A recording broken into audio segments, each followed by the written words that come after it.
श्री राम जय राम जय जय राम।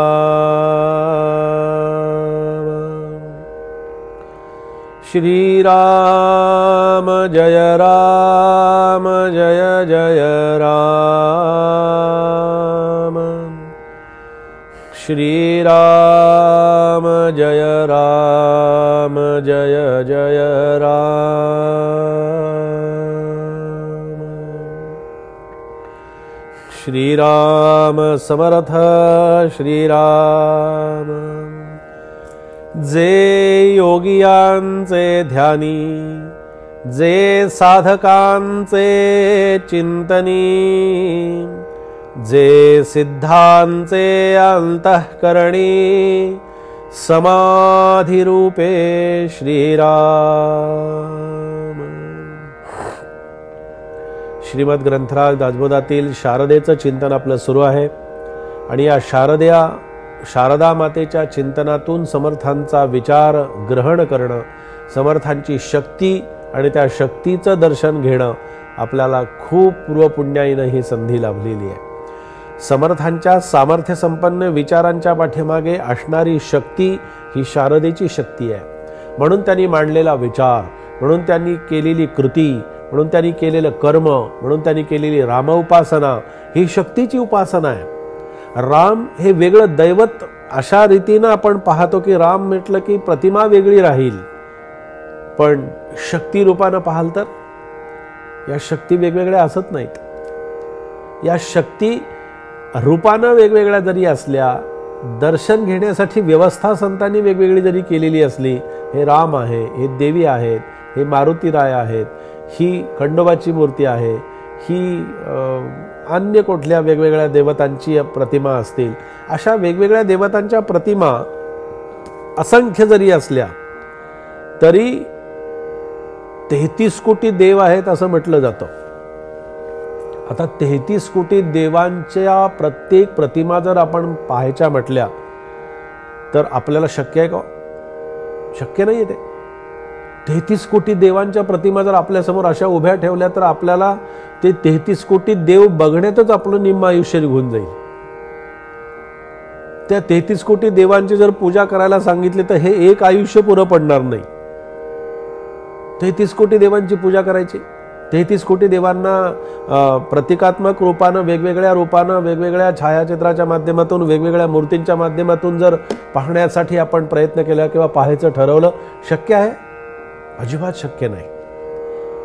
मग काय करावं विचारतात लोक प्रश्न, बुवा मग काय करावं नेमकं? कारण आम्हाला कोणी सांगतं तुम्ही या देवाची पूजा करा, तुम्ही त्या देवाची प्रार्थना करा, तुम्ही त्या देवाला नवस करा। काय देवाला नवस करण्यामध्ये माणसाची एवढी शक्ती खर्च होते, देवाला नवस करू नये असं माझं म्हणणं नाही, पण नवस काय केला हे जर आपल्या लक्षातच राहत नाही आणि ते नवस कसा फेडायचा आणि कुठे फेडायचा, कधी फेडायचा हेही माहिती नाही, तर नवस करण्यामध्ये त्या देवाला वेगवेगळ्या प्रकारच्या साकड्यामध्ये आपण घालायचं आणि वेगवेगळ्या प्रकारच्या अडचणी देवासमोरच माणसाने निर्माण करायच्या असं होतं।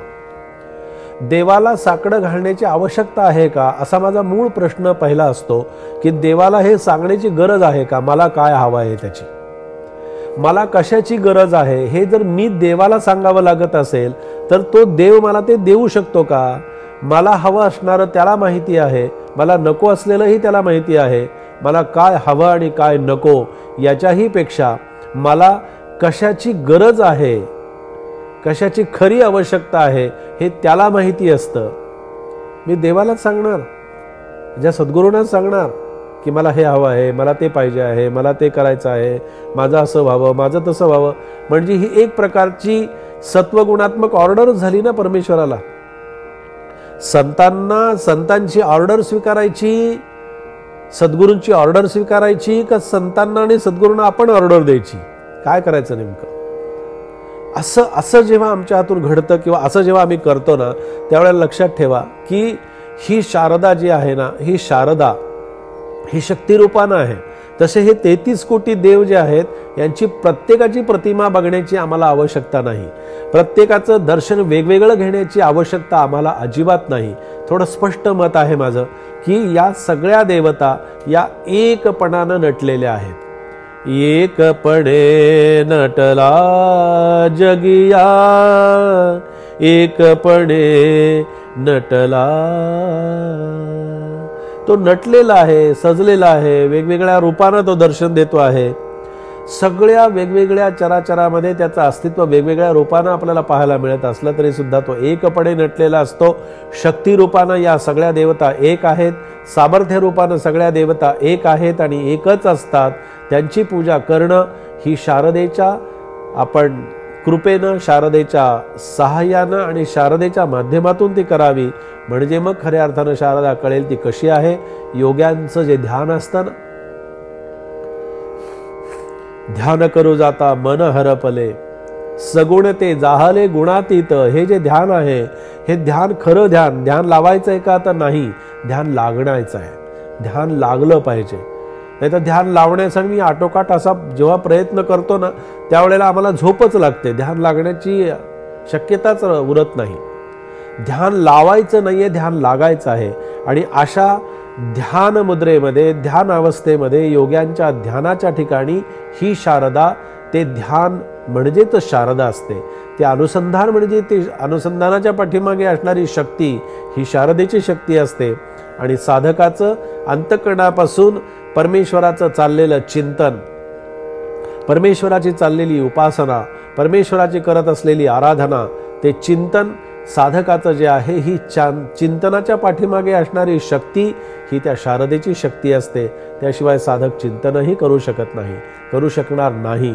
आणि सिद्धांच्या अंतःकरणामध्ये ती अखंड रूपानं नंदादीपाप्रमाणे तेवत असते. एखाद्या सुगंधी फुलाप्रमाणे तिचा सुगंध आपण घेत असतो. अस्तित्व रूपानं ते पाहायला मिळत नाही, पण अंतःकरणामध्ये मात्र विचारांच्या आणि सद्विचारांच्या, सत्संगतीच्या आणि शास्त्राच्या दृष्टीनं जी कार्यरत असते ती शारदा ही आपल्याला समाधी रूपानं पाहायला मिळते. समाधी पाहता समाधान होते, अशा प्रकारचं समाधान अंतःकरणामध्ये या शारदेच्या रूपानं होत असतं. आणि ते व्हावं अशा प्रकारची शारदेची आराधना, शारदेचं चिंतन आपण या ठिकाणी आज केलेलं आहे. जय जय रघुवीर समर्थ.